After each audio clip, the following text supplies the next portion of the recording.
जिस एज में आप थे, और ऐसा तो नहीं हुआ कि कल सुबह कोई ताना दे रहा है तो आप अफगानिस्तान निकल जाओगे, है ना, कि दो दो टेररिस्ट आपको तालिबानी ताना दे रहे हैं कि क्या हुआ राणा जी गए और आप निकल गए, ऐसा तो नहीं होता है। हाँ। आपके अंदर कुछ क्या उसको लेके क्या जज्बा था, क्या कोई आइडियोलॉजी थी आपकी कि भाई, एक होता नहीं, एक विचारधारा भी है मेरा हुँ, हुँ। कि मैं देश की देखिए, जो है इसमें। विचारधारा तो मेरी, जैसे हम तो बचपन से ही जो है, जो हमारे महापुरुष हैं, जी। उनकी कहानियाँ सुनते हैं। पढ़ते और सुनते आ ही रहे थे। हम्म, तो हमेशा जब जब हमें ये जब से हमने ये सुना था हम्म, कि भाई जो पृथ्वीराज चौहान जी हैं, हम्म, उनकी जो समाधि अफ़गानिस्तान में है, हम्म, क्योंकि जब सबसे पहली बार मैंने ये बात कब सुनी, जब हमारा एक प्लेन हाईजैक हुआ था ना, कंधार वाला। कंधार। हाँ। तब जो जसवंत सिंह जी थे विदेश मंत्री, जी। तो उन्होंने तब ये जानकारी आकर दी थी अच्छा। कि भाई ऐसे-ऐसे जो है हमारे जो पृथ्वीराज चौहान जी जो हमारे सम्राट थे, हम्म, उनके साथ ऐसे-ऐसे होता है। हम्म, तो तब मीडिया के माध्यम से ये बात पता चली, तो तभी एक गुस्सा भी आया, दुःख भी हुआ, हम्म, लेकिन इतना तब ना तो दिमाग काम करा कि भाई हमें क्या करना चाहिए। तो आप समझिए कि वो जो मेमोरी थी वो रिपीट हो गई, हम्म, जब मैंने वो अखबार में पढ़ा उस दिन। हम्म, तो फिर से वही बात मुँह से ईश्वर ने निकलवाई। और आप मतलब क्या हुआ कि जब मैंने ऐसा मेरे मुँह से ईश्वर ने निकलवा दिया, क्योंकि देखो मैं लोग ये बोलते हैं कि भाई शेर सिंह जो है तिहाड़ जेल से फ़रार हो गए, हम्म, अफ़गानिस्तान तक चले गए। आपको मैं दिल से बता रहा हूँ कि मेरी कोई इतनी, ना तो मैं कोई इतना बुद्धिमान हूँ, ना मेरी कोई इतनी हैसियत है, हम्म, ना कोई इतना बहादुर हूँ। हम्म, ये क्या है, ईश्वर ने रास्ता बनाया। अच्छा। उन्होंने रास्ता बनाया, और क्या हुआ कि जब मैंने ये बात बोल दी, हम्म, तो फिर मैं रात को जैसे प्लानिंग बनाने लगा, हम्म, और फिर मैं इमेजिन, जैसे आदमी सोते हुए सोचता है। सोचता है ना, विचार करता है, तो वही विचार करते करते फिर सो जाता है। यही नियम होता है ट्रू। सबका। हम्म, तो जब मैं सोचते सोचते सोता था, हम्म, तो कुछ दिनों के बाद जो है हम्म, मतलब मेरे को ऐसा दिखने लगा, जैसे सपना टाइप का आता है जो, या जो मैं मेमोराइज करता था, कि जैसे वहाँ पे पृथ्वीराज जी की समाधि है, और मैं ऐसे ऐसे खुदाई कर रहा हूँ। हम्म, और आप यकीन नहीं करेंगे कि जब मैं वहाँ पे जिस जगह पर मैं पहुँचा, हम्म, देयक में, जहाँ पे उनकी समाधि थी, हम्म, तो वो बिल्कुल वैसी ही थी हम्म, जैसा मेरे को जो है विजुअल सपने आपके। में मतलब इमेजिन होता था, या हम्म, मैं जैसा विजुलाइज करता था, हम्म, तो बिल्कुल वैसी ही जो है समाधि मेरे से। को देखने को मिली। तो मुझे ऐसा भी लगता है कि ईश्वर ने शायद उनके मुक्ति के लिए मुझे चुना, मैं सौभाग्यशाली हूँ। और प्रभु की ही इच्छा है, तो उन्होंने ही रास्ता बनाया कि भाई तिहाड़ से निकलना। वरना तो सोचिए कि मैं आज भी जब दिल्ली में घूमता हूँ हम्म, और तिहाड़ के आसपास से जब जाता हूँ, हम्म, तो जब उसकी ऊंची ऊंची दीवार देखता हूँ ना, तो खुद ही सोचता हूँ यार तू यहाँ से कैसे निकल गया। सही लेकिन बात है। हाँ, लेकिन क्या है कि जब ऊपर वाले ने आपसे कोई कार्य कराना होता है, तो फिर वो रास्ता खुद ही बना देते हैं। तो ये रास्ता उन्होंने बनाया, और मेरी जो भावना थी वो तो देखिए हमेशा, चाहे वो सम्राट पृथ्वीराज चौहान हो, या फिर हमारे देश के लिए, इस धरती के लिए किसी ने भी कभी भी किसी भी धर्म के रहे हों, किसी भी जाति के रहे हों, अगर किसी ने कुछ किया है तो उनके लिए मेरी जो फीलिंग्स हैं हम्म, वो बहुत ही पवित्र हैं। मैं हमेशा सोचता हूँ कि भाई जितने भी हमारे महापुरुष हैं, उनके लिए अगर हम कुछ कर पाएँ जीवन में, हम्म, तो हमारा ये सौभाग्य है, ऐसा मैं सोचता हूँ। राइट। वापसी कैसे हुई अफगानिस्तान से? पहले मैं इधर से बांग्लादेश गया, जी। दुबई, हम्म, सॉरी, जो मेरा पासपोर्ट बना। हम्म, तो क्या है कि बांग्लादेश में रहने के लिए मुझे कुछ समय चाहिए था, हम्म, तो मैंने वहाँ पर एक कॉलेज था, नॉर्दर्न यूनिवर्सिटी, उसमें एडमिशन ले लिया अच्छा। As a student. और ये पूरा टाइम कितना, मतलब ड्यूरेशन कितना रहा होगा पूरे? ये ड्यूरेशन रहा करीब 2 सवा 2 साल। 2 साल आप फरार रहे? हाँ, 2 साल के आसपास। तो क्योंकि इसमें शुरू में तैयारियों में भी तो टाइम लगा ना। बिल्कुल, मैं समझ गया। हाँ, तो भाई पासपोर्ट का इंतज़ाम है, हम्म, और फिर बांग्लादेश में वीज़ा के लिए भी। अप्लाई करना है। हाँ, तो बांग्लादेश से तो हो नहीं पाया, बल्कि वीज़ा के लिए क्या हुआ कि जो बांग्लादेश में पाकिस्तान एम्बेसी है, मैं उसमें चला गया।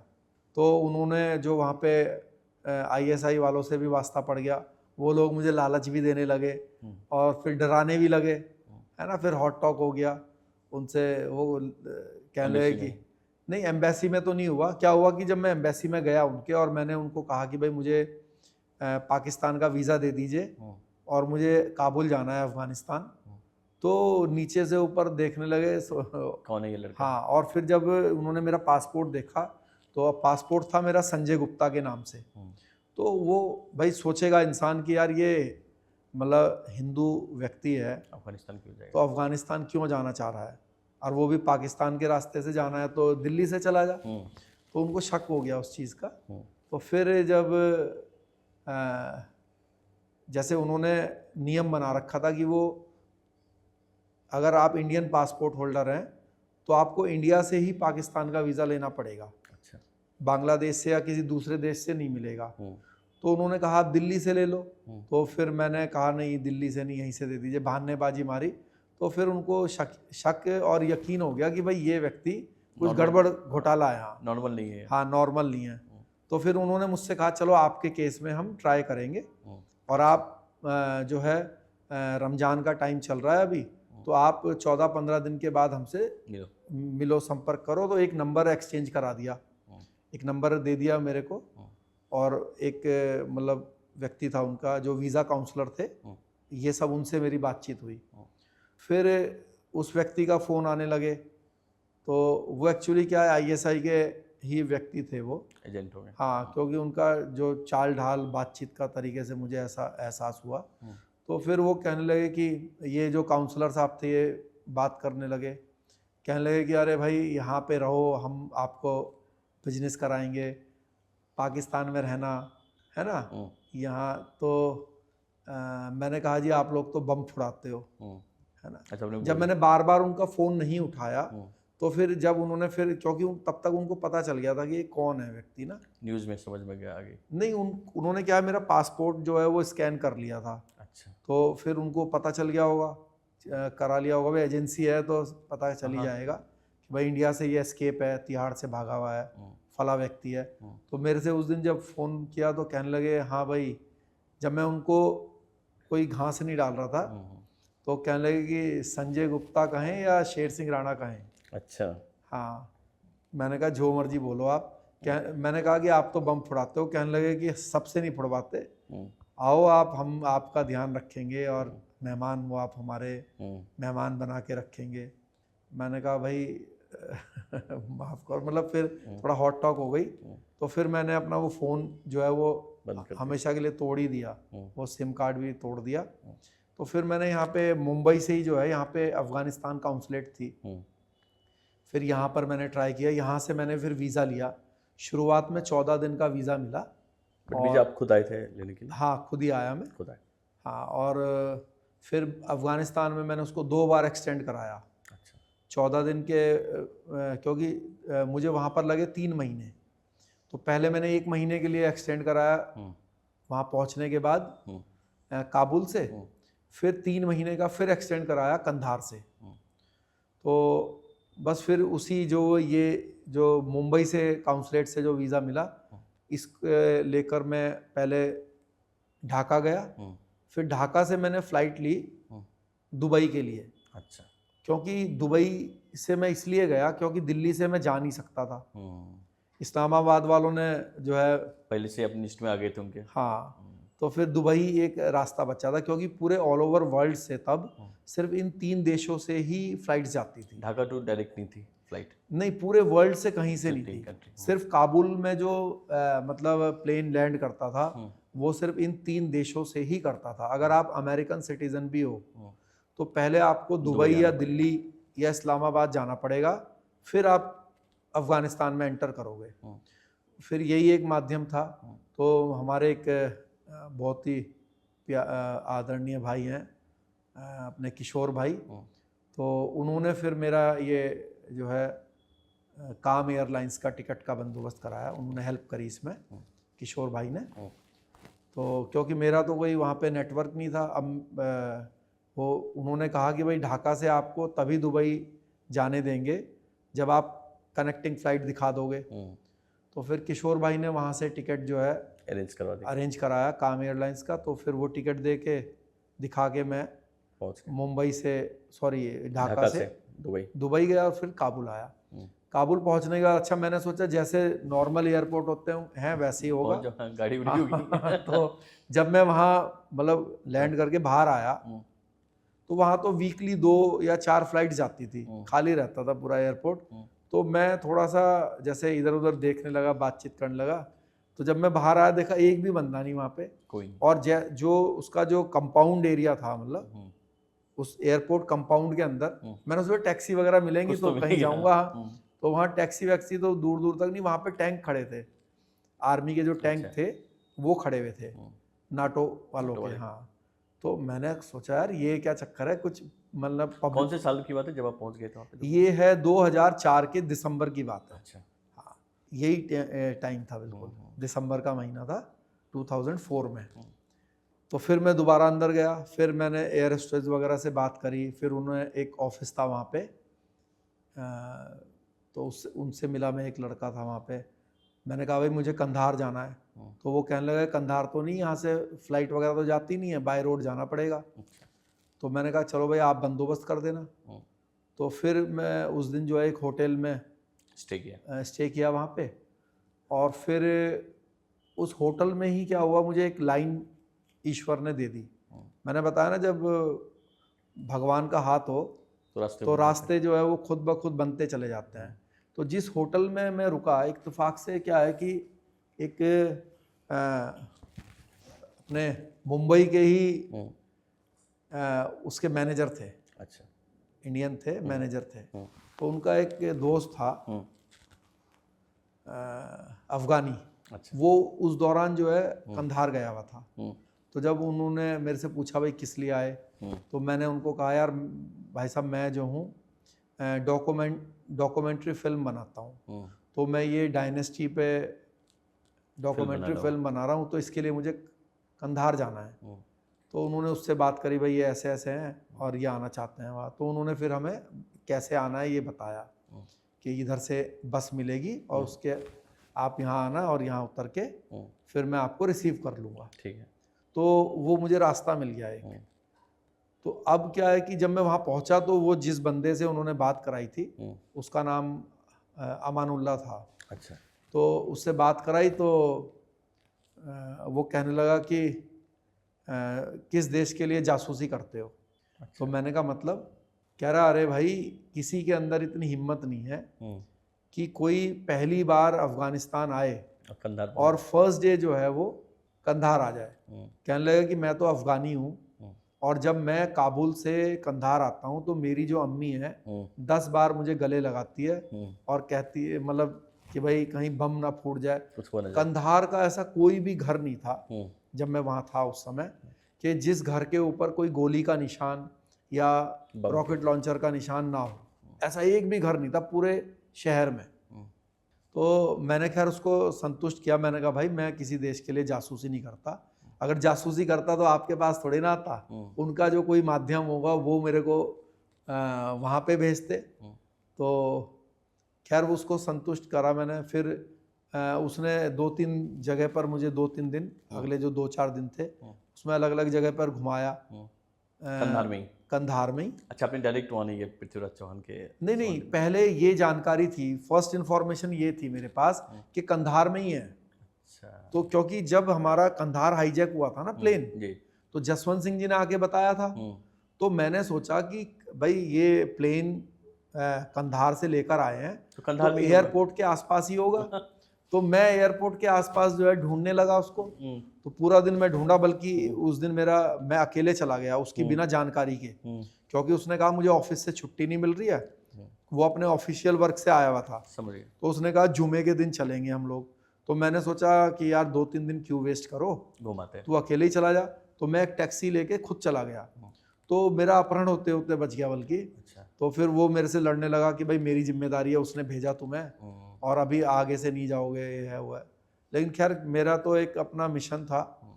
तो फिर मिला नहीं। कंधार में हम लोग गए, बल्कि मैं आपको बता दूं कंधार में भी छोटे छोटे मंदिर थे। अच्छा। वो बंद थे, जैसे ताला लगा के, छोटे छोटे नहीं होते। और वहाँ पर एक डॉक्टर साहब थे। पूरे कंधार में सिर्फ एक ही जो है हिंदू पर्सन था पूरे कंधार में। पहले बहुत हिंदू थे वो वहाँ। अफगानी ही थे? हाँ, अफगानी, अच्छा। जो अफगानिस्तानी नागरिकता के, मतलब जो वहीं बॉर्न बर्थ हुए, पीढ़ियों दर पीढ़ी, मतलब अफगानी, और हिंदू रह गए? हाँ हिंदू ही थे। तो उन्होंने कहा कि जब यहाँ पे तालिबानियों का राज आया तो कंधार के सारे जो हिंदू थे वो लोग जो है वो जर्मनी और कुछ यूरोपियन कंट्रीज में चले गए? माइग्रेट कर गए। या कुछ कन्वर्ट हो गए होंगे? नहीं नहीं, कन्वर्ट तो कोई नहीं हुआ, सब लोग बाहर Migrate चले हो गए। हाँ, बाहर चले गए। तो सिर्फ एक ही व्यक्ति थे, तो मैं उनसे भी मिला था, वो डॉक्टर थे और अकेले पूरे कंधार में अकेले डॉक्टर थे और हिंदू थे। और तो मैं उनके घर पर भी गया तो उन्होंने मुझे बताया कि उनके बच्चे भी जर्मनी गए हुए थे, उनके साथ फोटोग्राफ्स वगैरह भी। पहले तो वो मुझसे बात करते हुए डरने लगे, तो उन्होंने सोचा भाई हो सकता है कोई ऐसे ही कोई जानकारी ले रहा हो, अफगानी कोई तालिबानी का व्यक्ति एजेंट हो। हाँ, तो फिर मैंने उनको पासपोर्ट वगैरह दिखाया, उनको संतुष्ट किया। तो फिर मैंने उनसे बातचीत करी, काफ़ी ओल्ड एज थे, नाम तो मुझे अभी उनका ध्यान नहीं आ रहा। तो उनसे फिर मैंने 2-3 घंटा बात की। तो उन्होंने मुझे पूरा बताया कि भाई पहले यहाँ पर ऐसे ऐसे इतने मंदिर थे, और उन्होंने मुझे बताया कि ऐसा मैंने सुना है कि यहाँ पर जो पृथ्वीराज चौहान जी हैं उनकी समाधि है, लेकिन वो यहाँ पर नहीं है, वो गजनी के कहीं आसपास है। अच्छा। और उनके ऊपर जूते चप्पल उनकी समाधि के ऊपर रखे जाते हैं, बट वो कंधार में नहीं है। तो फिर मैंने पूरा कंधार तब तक मैं खंगाल चुका था। और फिर जब उन्होंने भी ये बात मुझे बता दी तो फिर मैं इस बात से तो मतलब सेटिस्फाई हो गया कि भाई कंधार में नहीं है, क्योंकि ये तो यहीं पर बॉर्न बर्थ हैं, इनको तो पूरा कंधार की नॉलेज है ही। अच्छा, वहाँ पे एक खास बात यह है कि कंधार के व्यक्ति को अपने जो 200 किलोमीटर दूरी पर शहर है ना, उसके बारे में कोई जानकारी नहीं है, क्योंकि कंधार में जो व्यक्ति पैदा हुआ ना, तो अधिकतर लोग ऐसे हैं कि वहीं पैदा हुए, वहीं पर ही पूरा जीवन काट दिया, बाहर निकले ही नहीं, क्योंकि वहाँ पे कबीला सिस्टम था ना, तो आप दूसरे कबीले के एरिया में जा ही नहीं सकते थे, है ना। समझ गया। हाँ, तो इसलिए अधिकतर लोगों को दूसरी कंट्री में जाना हो गया। हाँ, दूसरे कंट्री में जाना हो गया, तो इसलिए नॉलेज नहीं है दूसरे जगहों की लोगों को, समझ गया। बस जहाँ पैदा हुए वहीं की नॉलेज है। ठीक है। तो इसीलिए ढूंढने में भी बहुत ही प्रॉब्लम आई। तो अब जब कंधार में नहीं मिले फिर मैं वापस गया, फिर मैंने दोबारा काबुल में खोजबीन करी, फिर काबुल से मैं गजनी आया, फिर गजनी में खोजबीन करी, और फिर गजनी से मैं गया हेरात। हेरात जो है बिल्कुल ईरान बॉर्डर पे है। हेरात गया, हेरात में भी क्या हुआ कि ये पता चला कि ये जो इनके बड़े भाई हैं, जो गौरी हैं, जिसकी लड़ाई हुई पृथ्वीराज चौहान जी से, मोहम्मद गौरी जिनको हम बोलते हैं, तो एक्चुअली उनका जो पूरा नाम है वो है शहाबुद्दीन गौरी, मोहम्मद शहाबुद्दीन गौरी। तो ये लोग 2 भाई थे, इनके जो बड़े भाई थे उनका नाम था मोहम्मद गयासुद्दीन गौरी। गौरी जो है वो एक इनका टाइटल है, मतलब डायनेस्टी का नाम है, गौरी डायनेस्टी। हाँ, कबीले का नाम भी बोल सकते हैं ना। अफगानी थे वो लोग? हाँ, अफगानी थे। तो ये लोग जो है मतलब गजनी जो ये जो हेरात है, यहाँ से ये डायनेस्टी रूल करती थी, और जो रूलर था, मतलब जो सुल्तान था, वो गयासुद्दीन गौरी था, इनका बड़ा भाई, मोहम्मद गौरी शहाबुद्दीन का बड़ा भाई गयासुद्दीन। हाँ, तो ये जो है वो था सुल्तान, ये उनके कमांडर थे। और इन्होंने अपना एक जो सेटअप है वो गजनी में बनाया हुआ था। जैसे कमांड हो रही है पूरी हेरात से जो गजनी है उसकी जो दूरी है वो करीब 1000 किलोमीटर है। अच्छा, 1000 किलोमीटर है। हाँ, तो और वहाँ से फिर दिल्ली भी आते थे ये लोग? हाँ, देखिए क्या है कि जैसे वो हेरात में बैठा हुआ है, वो तो ईरान बॉर्डर है बिल्कुल, वहाँ से 30-40 किलोमीटर दूरी पर ईरान स्टार्ट हो जाता है। तो वहाँ पर मैं इनकी कब्र पे भी गया, जो गयासुद्दीन है, जो कि एक बहुत बड़ी मस्जिद है, जामा मस्जिद बोलते थे शायद, या पता नहीं क्या बोलते थे, वो इन्हीं की फैमिली ने बनाई थी। तो उसी में इनके पूरे फैमिली वालों की कब्र थी। तो मैं उस निशानी के तौर पे वहाँ से भी एक पत्थर लेकर आया था। अच्छा। और इनके जो फादर हैं दोनों के, इनके फादर का नाम था बहाउद्दीन सोम। तो इनकी जो बहाउद्दीन सोम है, इनकी कब्र जो है कंधार से करीब 40-50 किलोमीटर एक इंटीरियर एरिया है, और पहाड़ है, और उस पहाड़ के ऊपर थी। तो वहाँ से भी मैं निशानी के रूप में एक पत्थर लेकर आया था और वीडियो रिकॉर्डिंग की थी। और फिर इधर हेरात आया, जी। सॉरी इधर गजनी आया। गजनी आ गया। तो गजनी के पास एक जगह है देयक, वहाँ पे पृथ्वीराज चौहान जी, चंद्र बरदाई जी और ये शहाबुद्दीन गौरी, इन तीनों की कब्र थी अच्छा, साथ में साथ में। यहाँ से भी फिर ये सब चीज़ लेकर आया। पानी तो, लेके ले रही? तो ये नहीं, थैंक यू, ये जो दोनों जगह से मैं लेकर आया, इसका रीज़न ये था कि मैं ये दिखाना चाहता था कि भाई जो हमारे भारत के लोग हैं वो अगर चाहें तो वो भी आपके बुजुर्गों को इंसल्ट कर सकते हैं, लेकिन हम लोग ऐसा नहीं करेंगे क्योंकि ये हमारे संस्कार नहीं है। जो व्यक्ति जीवित नहीं है हम उनको क्यों इंसल्ट करें, है ना। इसीलिए जब हम जिस दिन खुदाई कर रहे थे पृथ्वीराज चौहान जी के समाधि की और चंद्र बरदाई जी जो उनके कवि थे उनके समाधि की, तो जो मेरा साथी था, बल्कि वो जो मोहम्मद गौरी हैं उनकी कब्र को हथौड़ा मारने लगा, तोड़ने लगा, तो मैंने उसको रोक दिया। साथी मतलब वो वहाँ का लोकल ही था? हाँ लोकल था। तो मैंने कहा भाई इनसे हमें क्या लेना देना है भाई, ये मतलब हम तो सिर्फ ये चाहते हैं कि हमारे, वो आपका साथ क्यों दे रहा था ऐसे ही जान? हाँ क्या हुआ कि अलग अलग समय पे अलग अलग लोगों को मैंने अपने साथ में लिया। अच्छा। तो मुख्य रीज़न तो इसके पीछे पैसे थे। हाँ, हाँ तो अच्छा, मतलब ठीक थोड़ा, है। हाँ कंटिन्यू करते हैं। हाँ तो पैसे की डील थी।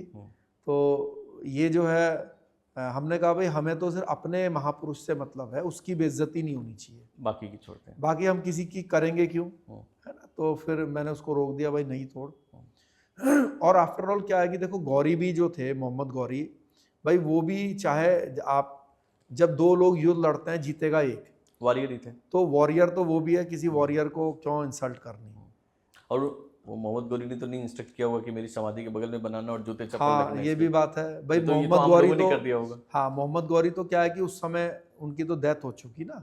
अच्छा कई लोग इसमें थोड़ा सा जो Confused हिस्ट्री है, मैं थोड़ा इसमें हिस्ट्री में भी थोड़ी अपनी बात रखना चाहता हूँ। इसमें क्या है ना, दो तीन बातें आती हैं। जैसे इंडियन हिस्ट्री तो ये कहती है जो कि भाई मोहम्मद गौरी जो है वो पृथ्वीराज चौहान जी को जब 17 बार तो पृथ्वीराज चौहान जी ने हराया, और 17 बार हराने के बाद 18वीं बार धोखे से मोहम्मद गौरी ने उनको हराया जयचंद के और से। बंदी बनाकर जो है वो ले गए। अंधा करके उनको लेके चला गया, है ना। नहीं, जयचंद जी का नाम उसमें नहीं आता। अच्छा। हाँ जो ये पृथ्वीराज रासो है उसमें जो जयचंद जी हैं उसमें इनका रोल नहीं आता इनके हारने में। अच्छा। जो मतलब जो षड्यंत्र है वो ये था कि क्या हुआ कि जब उसको ये पता चल गया कि ये जो हिंदू धर्म के लोग हैं, हिंदू राजा, ये लोग गाय को माता मानते हैं। तो गौरी ने क्या किया था कि बहुत सारी जो गायें थी ना वो पहले छोड़ दी। जिधर जैसे आमने सामने सेना थी तो बहुत सारी गायें को सामने ले आया जिससे कि इनके ऊपर ये तीर या कोई भी हथियार ना चला पाए। तो उससे जो है फिर वो चारों तरफ से उसने अटैक किया। हाँ, और भी कई तरह के षड्यंत्र थे उसमें। तो मतलब इंडियन हिस्ट्री ये कहती है कि भाई ऐसे अंधा करके ले गया और फिर पृथ्वीराज चौहान जी ने शब्द वेदी बाण से चंद्र बरदाई जी की हेल्प से गौरी को मार दिया। और उसमें दोहा ये बोला गया कि भाई 4 बांस 24 गज 8 अंगुल प्रमाण, ता ऊपर चौहान है, ता ऊपर सुल्तान है, मत चूको चौहान, है ना। तो ये इस तरह के अपनी कहानी है। हाँ, तो ये है इंडियन हिस्ट्री। पाकिस्तान हिस्ट्री ये बोलती है कि भाई जो मोहम्मद गौरी हैं उनकी जो कब्र है वो झेलम के, मतलब पाकिस्तान में ही है, झेलम के आसपास कहीं बता। अच्छा, वो वहाँ की कब्र को नहीं मानते? हाँ, अफगानिस्तान हिस्ट्री ये बोलती है कि भाई ये जो जिस जगह पर मैं गया ये शहाबुद्दीन गौरी की कब्र है और ये बाहर जो है ये वो काफिर हैं जिन्होंने इनकी हत्या की। ठीक है, हत्या वाली बात तो कहीं ना कहीं सच है फिर। हाँ, तो अब जो एक ईरानियन हिस्ट्री है, अच्छा, एक ईरानियन हिस्ट्री है और फारसी का जो इतिहास है वो सबसे मतलब एक्यूरेट माना जाता है। हाँ, एक्यूरेसी उसकी ज़्यादा है। राइट। तो क्या है कि ये उनकी हिस्ट्री में क्या है कि ये जो मैंने जो बताया देयक जो है ये एक्चुअली क्या है कि एक कैसल था। पहले अलग से तो जेल बनती नहीं थी। जो कैसल होता था, कैसल के नीचे ही जैसे बंदियों को रखा जाता था। अच्छा, अब ये जो कैसल ऑफ देयक है इसका एक पुराना इतिहास है। इतिहास क्या है कि जैसे कि लोग अभी अचंबा करते होंगे भाई पृथ्वीराज चौहान जी को अंधा करा होगा या नहीं करा होगा। तो मैं आपको बता दूं, पृथ्वीराज चौहान जी से पहले, करीब 100 साल पहले, आपने एक सुल्तान का नाम सुना होगा, महमूद गजनवी जी, महमूद गजनवी, जिसने सोमनाथ टेम्पल को लूटा था, कई बार लूटा था, है ना। तो जो महमूद गजनवी था, उनके 2 लड़के थे। तो जो 2 लड़के, जब महमूद गजनवी की का देहांत हुआ, जब डेथ हुई, तो ये दोनों लड़कों में आपस में लड़ाई हो गई राजगद्दी को लेकर, सुल्तान बनने को लेकर। तो ये जो छोटे वाला जो भाई था, मतलब छोटे वाला जो इनका लड़का था, उसने अपने बड़े भाई को अंधा कर दिया, मतलब बंदी बना लिया, और बंदी बना के अंधा करके जो है उसी कैसल ऑफ देयक में डाल दिया। तो ये घटना कब की है? पृथ्वीराज चौहान जी से 100 साल पहले की है, करीब करीब। ठीक है जी। तो हमें क्या पता चलता है कि वहां पर ऐसी घटनाएं घटती थी, और वहां पर जेल थी। इसका इतिहास जो है वो अगर आप गूगल पे सर्च करेंगे तो ये जो मैंने आपसे बताया, महमूद गजनवी के दोनों पुत्र की लड़ाई हुई है, उस जेल में रहे। फिर उसी जेल में आगे चल के जो है एक बहुत फारसी के बहुत बड़े जो है वो पोएट हुए, हाँ कवि हुए, उनका नाम भी आपको गूगल पे मिल जाएगा। तो वो भी उस जेल में 11 साल रहे हैं। तो उस जेल का एक इतिहास है, जैसे उस जगह की बात करें जहाँ पे, हाँ भाई, किसी जेल का इतिहास ऐसे ही बनता है ना कि फला आदमी तिहाड़ में रहा है, तो ऐसे ही जब बड़े बड़े लोग उस जगह पर रहे तो जैसे कि उस जेल में कौन रहा, महमूद गजनवी का एक लड़का अंधा करके एक भाई ने रख दिया। फिर ये फारसी के पोएट रहे, फारसी के बड़ा पोएट जो है वो रहे, है ना। फिर ये जो मोहम्मद गौरी है और इनके बड़े भाई जो गयासुद्दीन गौरी है, ये दोनों भाई भी उस जेल में रहे हैं। अच्छा, हाँ, बस ये अंधे नहीं करे उसने, इनके चाचा जो था सगा, उसने इनको बंदी बना के उस जेल में डाल दिया था। तो ये 7 साल उस जेल में रहे, और फिर जब ये वहां से छूटे, इनके चाचा ने छोड़ा, तो फिर इन्होंने दोबारा से अटैक किया, आपने उसको पूरे गजनी को दोबारा आग उग लगा दिया, कब्जा कर लिया, और फिर इन्होंने उसके जो अपना रूल था उस गजनी से आगे बढ़ाते हुए लेकर आए।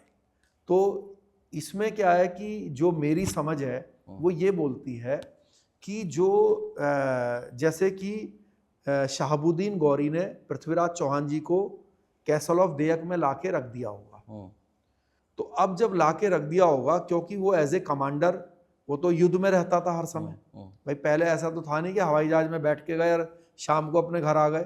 पहले तो ऐसा था कि अगर सेना मान लीजिए वहां से चली है तो 5 साल तक आएगी नहीं वापस, 1 साल तक तो जाने में ही लगेगा घोड़ों पे, फिर युद्ध लड़ेंगे, फिर पता नहीं कितने साल वहां लग जाएं। तो क्योंकि एज ए कमांडर ये तो हर समय जो है मिशन पे रहते थे, तो मुझे ऐसा लगता है कि जो इनके पृथ्वीराज जी के जो कवि थे चंद्र बरदाई जी, जब क्योंकि सन 1192 में इनको बंदी बनाया गया पृथ्वीराज चौहान जी को, और जेल में अंधा करके रख दिया गया।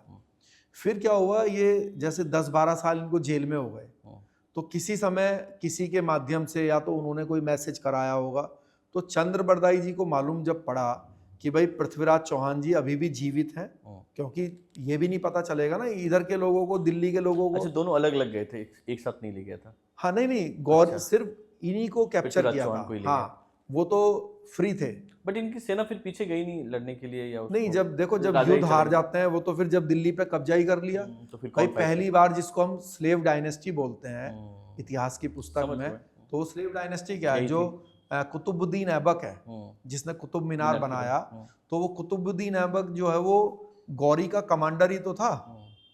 जो मोहम्मद गौरी है, समझ गए, उसने कुतुबुद्दीन को गद्दी पर बैठाया और वापस चला गया, उसको पृथ्वीराज चौहान जी को लेकर तो अंधा करके रख दिया। फिर वो अपने मिशन पे दूसरी जगह गया। तो मुझे ऐसा लगता है कि जो चंद्र बरदाई जी हैं, जब इनको पता चल गया तो ये गए वहां पे। जब वहां पे जाके फिर इन्होंने चेक किया कि भाई वाकई में पृथ्वीराज जी यहाँ है कि नहीं, है या नहीं है, तो जब इनको पता चल गया है, अंधे करके रखा हुआ है और मतलब जीवित है, तो फिर इन्होंने, मुझे लगता है क्योंकि जो शहाबुद्दीन गौरी है वो तो वहां पर नहीं रहा होगा, और मुझे ऐसा लगता है कि शायद जो पृथ्वीराज चौहान जी हैं उन्होंने शहाबुद्दीन गौरी को नहीं मारा, उन्होंने ग्यासुद्दीन गौरी को मारा है। अच्छा। हाँ, ऐसा मुझे क्यों लगता है, क्योंकि वो तो हर समय युद्ध में रहता था, तो और उसको अगर चंद्र बरदाई जी जाके गौरी को बताते कि भाई ये 14 साल से तुम्हारी जेल में है और ये राजा शब्द वेदी बाण चलाना जानता है, तो गौरी को तो सब पता ही था उनके बारे में पहले ही, तो वो ऐसा रिस्क क्यों लेता। तो मुझे लगता है कि क्योंकि असली जो सुल्तान था वो तो था ग्यासुद्दीन गौरी, उसका बड़ा भाई, तो वो गए वहां पर हेरात जाके उन्होंने ग्यासुद्दीन गौरी को बताया कि सुल्तान, क्योंकि सुल्तान वही थे, कि आपकी जो जेल है गजनी में, जो आपका कैसल है, उसकी जेल में जो एक राजा है भारत का, वो अंधा है और शब्द वेदी बाण चलाना जानता है। तो उसको यकीन नहीं हुआ।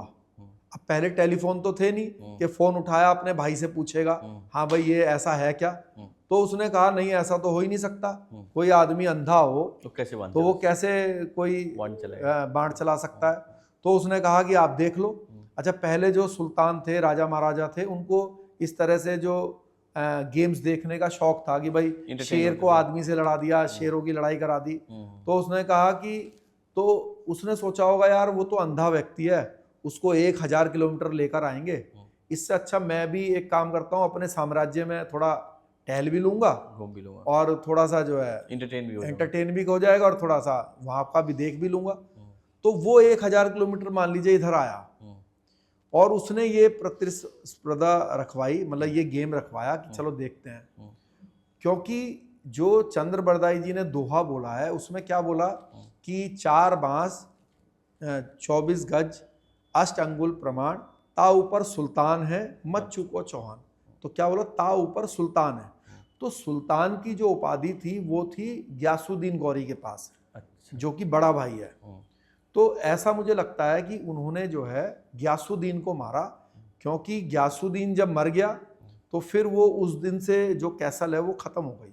तो उन्होंने सोचा कि भाई इसको अब डेड बॉडी को हम 1000 किलोमीटर लेकर जाएंगे, पहले तो इतने साधन नहीं थे, तो उन्होंने फिर वहीं पर ही उसकी कब्र को दफना दिया। और ये जो दोनों लोग थे जिन्होंने के ऊपर हत्या का आरोप लगा, इनकी बेइज्जती करने के लिए उनके पैरों की तरफ दफना दिया। और इन लोगों ने एक दूसरे को मार दिया था, इन्होंने एक दूसरे को मार दिया और वहीं पर ही इनको दफना दिया गया। तो उन्होंने ये सिस्टम बनाया हुआ है था कि भाई जब भी वो गौरी की कब्र पे जाएंगे तो वहां पे जूते चप्पल उतारेंगे और फिर अंदर जाकर जियारत करेंगे। तो ये सिस्टम था। आपने ये फारसी लिटरेचर की जो बात, फारसी हिस्ट्री की बात जो की, तो उसमें भी इस तरह का जिक्र है या? उसमें जो है इस जेल का जिक्र है।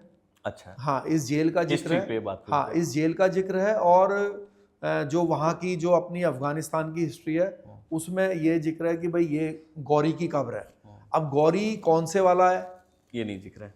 हाँ, लेकिन वो उसको शाहबुद्दीन गौरी मानते हैं। बट ये जिक्र है कि मारा गया, मतलब इन लोगों ने मारा था। हाँ, ये तो क्लियर है, मतलब ये तो हाँ ये तो क्लियर है कि भाई उसको जो है नॉन मुस्लिम ने मारा है। हाँ, ये बहुत सारे कंफ्यूजन हुए इंडियन हिस्ट्री में भी कि भाई वो एक कहानी है। नहीं, देखिए क्या है कि कोई भी जो इतिहास होता है उसमें एक्यूरेसी तो कभी हो नहीं सकती। ये जो आज भी हो रहा है ना, ये भी एक्यूरेसी नहीं हो सकती, क्योंकि सबकी निगाहें जो है वो अलग अलग लिखती और पढ़ती हैं। भाई आज देखो एक्यूरेसी कैसे हो सकती है, आज जिसको हम देशभक्त बोल रहे हैं वो दूसरों की निगाहों में आतंकवादी थे, चाहे वो भगत सिंह हो, चाहे वो चंद्रशेखर आजाद हो, ठीक है ना।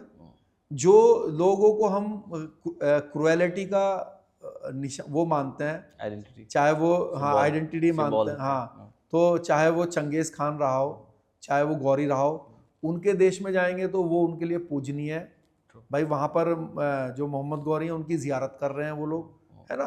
तो इसलिए क्या होता है कि जो हर आदमी है उसकी जो उसके बारे में जब लिखा जाएगा तो वो जिस व्यक्ति के द्वारा लिखा जाएगा उसके ऊपर डिपेंड करता है कि वो उसका अपना आइडल के रूप में लिख रहा है कि उसको अपने विरोधी के रूप में लिख रहा है।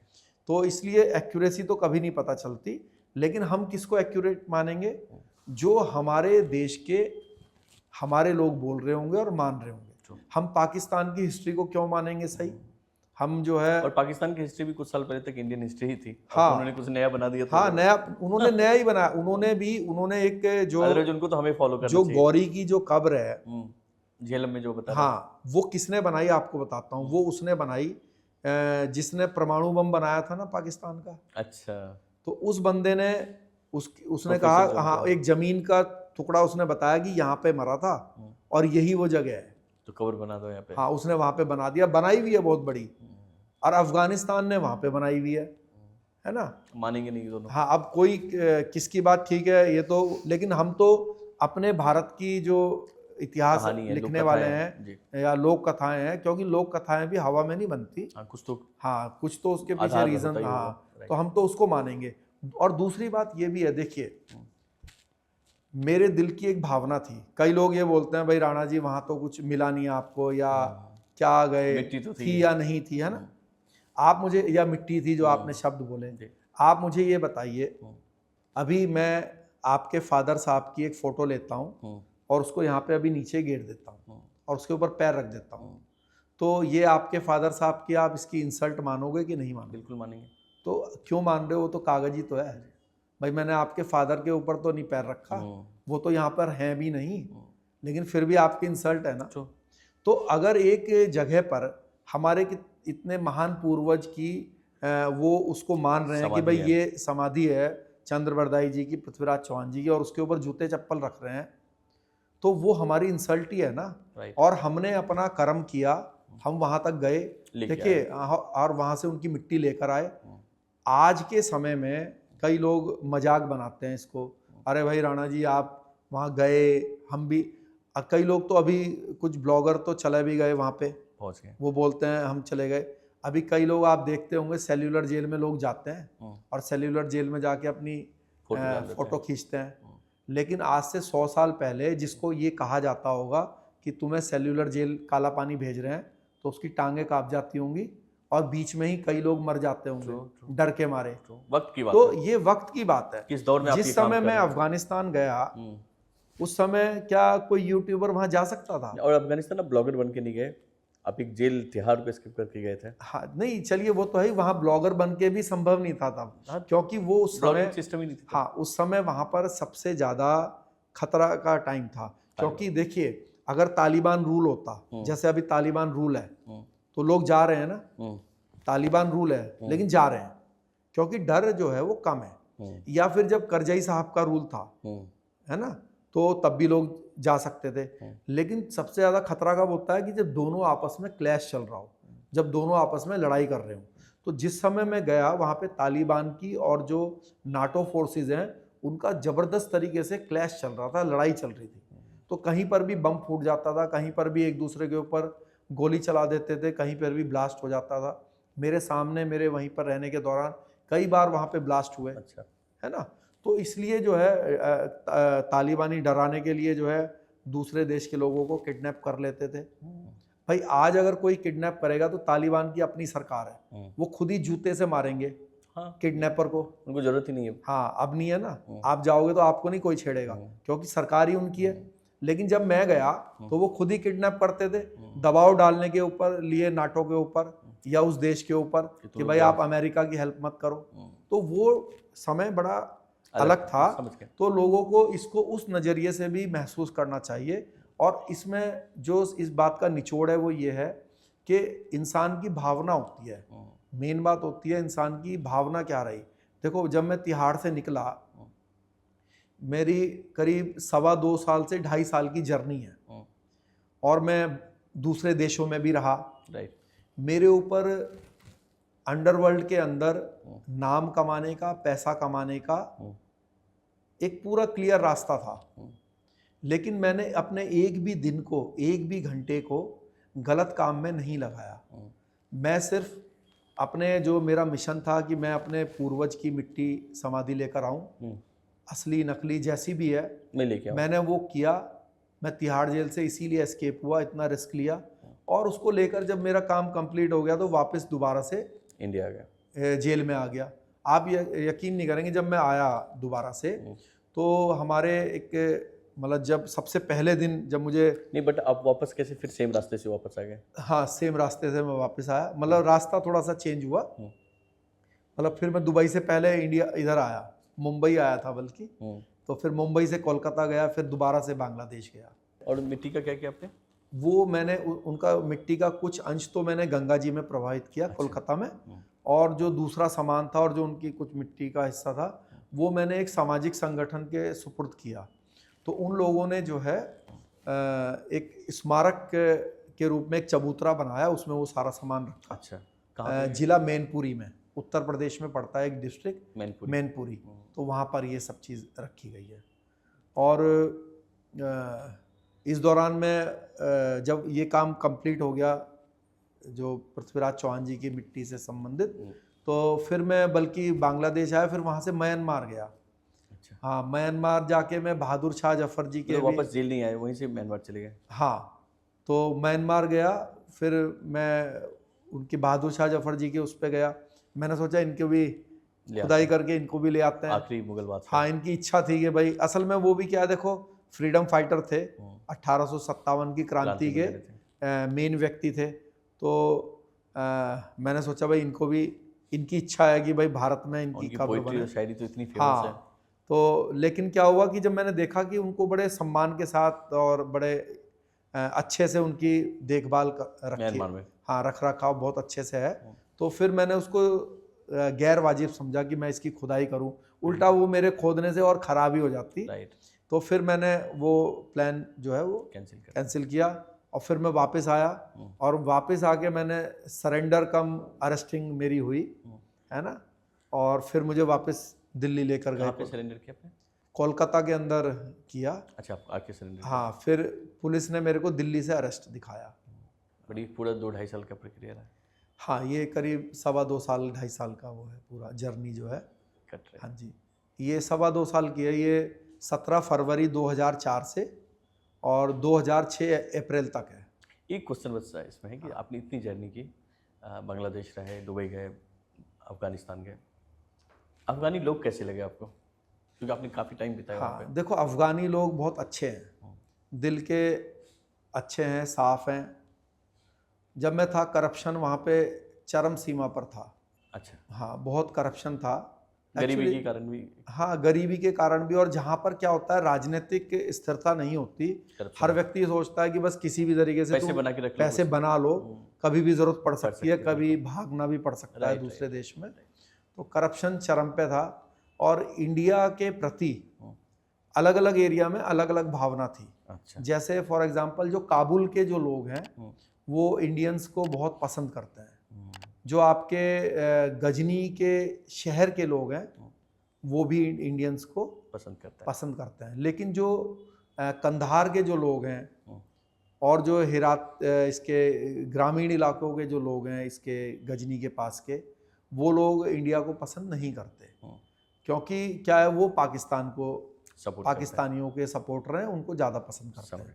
तो अलग अलग एरिया के अलग अलग फीलिंग्स के ओवरऑल लोग। हाँ हाँ हाँ, क्योंकि इसका रीज़न है ना, एक्चुअली क्या है, वो तो अलग अलग कबीले हैं। हाँ, तो किसी कबीले का थोड़ा अच्छा वो है इंडिया के प्रति, किसी का थोड़ा कम है। काबुल के अंदर जाएंगे तो इंदिरा गांधी जी ने वहाँ पे बहुत काम करा रखे। अच्छा। जो सबसे बड़ा हॉस्पिटल है वो इंदिरा गांधी जी ने बनवाया था वहाँ पे, कब 80s में 70s में, है ना। बहुत काम किया हुआ इंडियन गवर्नमेंट ने वहाँ पे अफगानिस्तान के अंदर।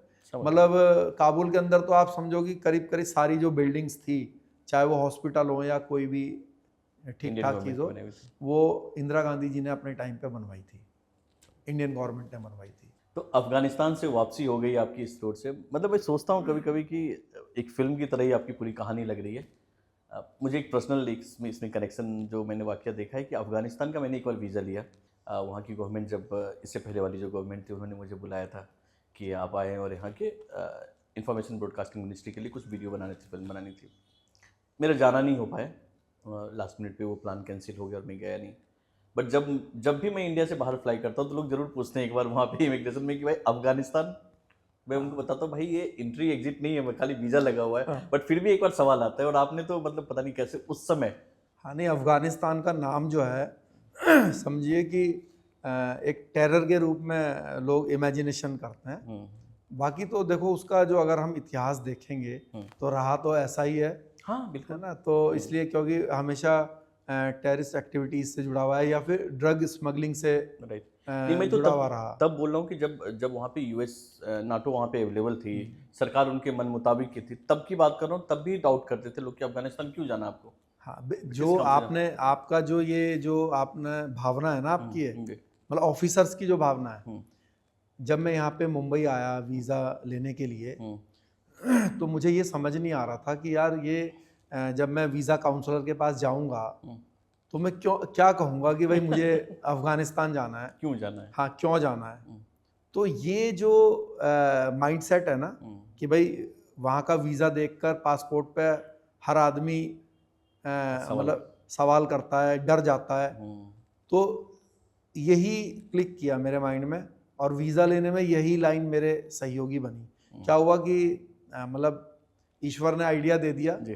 तो क्या हुआ, मैंने सुबह जो एप्लीकेशन लगाई हम्म, और पासपोर्ट जमा कर दिया। हम्म, अब मैंने बार बार, मेरा मन ये बोल रहा कि भाई ये अंदर पूछेंगे कि भाई क्यों जाना है, तो क्या जवाब दूंगा। हम्म, तो क्या हुआ कि बाहर कुछ लोग बैठे हुए थे। हम्म, तो जब जैसे आप बता रहे ना कि आदमी इंक्वायरी करने लगता है, तो वो जो बाहर ऐसे ही बैठे हुए थे ना, हम्म, मोटरसाइकिल पे बैठे थे एक दो लोग और एक दो लोग खड़े हुए थे, हम्म, तो वो मेरे से इंक्वायरीज ही करने लगे, भाई वहाँ क्यों जाना है, हम्म, इतना खतरा है, हम्म, और एक दूसरी निगाह से देखने लगे। हम्म, तो क्या हुआ कि वही मैंने वीज़ा काउंसलर सर को बताया थोप दिया। Same dialogue. हाँ, मैंने क्या किया, जैसे मैंने पहले वीज़ा के लिए एप्लीकेशन लगाई, फिर जब मैं अंदर गया तो मैंने सोचा कि भाई ये मेरे से क्वेश्चन करे कि भाई क्यों जाना चाहते हो। तो मैंने जाके उल्टा उनसे जो है क्वेश्चनिंग स्टार्ट कर दी। मैं उनको नमस्ते किया, बैठा उनके पास। तो मैंने बैठते ही कहा, मैंने कहा सर मेरा पासपोर्ट वापस दे दीजिए, मैं नहीं जाना चाहता। तो फिर उन्होंने कोई क्वेश्चन करने की जगह उल्टा वो मुझसे कहने लगे क्यों नहीं जाना चाहते। मैंने कहा सर बाहर कुछ लोग बैठे थे, कह रहे थे ये पागल आदमी, बताओ अफगानिस्तान जाएगा, बम फोड़ देगा, कोई मर जाएगा, कोई जाता नहीं वहां पे और ये कह रहा है कि वहां जाऊंगा। हाँ, तो उसने कहा कि कौन कह रहा था। तो मैंने कहा सर बाहर थे कुछ लोग। तो उन्होंने फिर एक मैडम को बुलाया ऑफिस से ही। उन्होंने कहा बाहर कौन लोग थे जो ऐसा ऐसा ये कह रहे हैं कि बम फूटते हैं वहाँ। तो कहने लगे कि सर मैं पता करूँगी। तो फिर वो कहने लगा कि नहीं, मेरा देश बहुत अच्छा है और आपको वहाँ जाना चाहिए, विजिट करो। और आप विजिट करो, आप देखोगे कि मेरा देश कितना अच्छा है, कितना खुशहाली है, कितना अच्छा मौसम है, कितने अच्छे अच्छे खाना पीने के वो हैं, सामान मिलते हैं। तो हाँ, तो क्या है कि एक तरफ जहाँ पहले मैं ये सोच रहा था कि इनको क्या जवाब दूंगा, उल्टा वही मेरे ऊपर मतलब मेहरबान हो गए। हाँ, मेहरबान हो गए कि भाई अब उनको नहीं, बताना तक नहीं हम हाँ, लोग अच्छे हैं। कि तुम्हें जाना ही है। तो मैंने कहा ठीक है सर, अगर आप इतना वो कर रहे हैं, जिद कर रहे हैं, तो मैं वीज़ा ले। फिर वो मुझसे कहने लगे चलो वीज़ा तो लो, मतलब मेरा खुद ही हौसला बढ़ाने लगे। तो मैंने बिल्कुल मायूसी सा चेहरा बना के मैंने कहा जी नहीं जाऊंगा, नहीं जाऊंगा। उन्होंने कहा चलो वीज़ा लो, जाने वीज़ा का मन हो लेने गया। के बाद मूड मन हो करेगा, जाएगा। हाँ मन करेगा तो चले जाना। अब मन ही मन तो मैं सोच रहा था जल्दी से दो तो मैं फटाफट निकलूं जाऊं। मैं। हाँ, तो खैर फिर उन्होंने कहा कि हम जो है आपको विद इन 15 डेज बताएंगे वीज़े का। शायद अफगानिस्तान से ही लग के आता था, काबुल से ही आता था। तो उन्होंने कहा आप 15 दिन के बाद आना। तो फिर 15 दिन के बाद मैसेज आया मेरे पास कि आपका वीज़ा आ गया है, आ जाइए। आ जाइए। तो बस फिर आ गया। उस दिन भी फिर जब वीज़ा दिया तो उस दिन भी उन्होंने मेरे को कहा डरना नहीं है, जाना जरूर है। मेरे देश को देखना है। अच्छा, अफगानिस्तान वाकई में खूबसूरत जगह है अच्छा। और लोग भी बहुत अच्छे हैं। और ये तो कुछ लोगों की हरकत होती है, आपको बताऊं, ये जो इस तरह की जो एक्टिविटी होती है। हाँ एक्टिविटीज़ होती हैं, लेकिन उससे हम पूरे देश को या लोगों को ख़राब माने, नहीं कर ऐसी बेवकूफ़पंती नहीं सोचनी चाहिए। ठीक। अब कट्टू करते हैं कि आपने जेल में फिर वापस आए, वो लोग मिले जो आपको डेली ताना देते थे। हाँ बिल्कुल, जब मैं वापस आया तो वो लोग वहीं थे उस समय राणा भी। साहब आ गए। हाँ हाँ हाँ, तो मैंने कहा देखो भाई, अफगानिस्तान भी गया, हाँ। तिहाड़ से भी गया, और अब सुरक्षित जैसा गया था वैसे ही आपके सामने दोबारा आप आ ही गया गया। हूँ।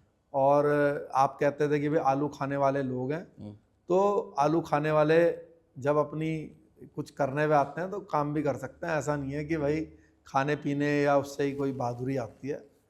तो फिर वो बड़े आश्चर्यचकित रहते थे। और कभी कभी जैसे वो लोग तो नहीं, क्योंकि वो तो जैसे वहीं के थे, तो उन्होंने मेरे से पूछा कहाँ गए थे, कैसे गए थे, क्या था, तो सब बता दिया मैंने उनको। लेकिन कुछ लोग आश्चर्यचकित रहते थे कि भाई यार कोई कैसे ऐसे माहौल में अफगानिस्तान जा सकता है। ट्रू।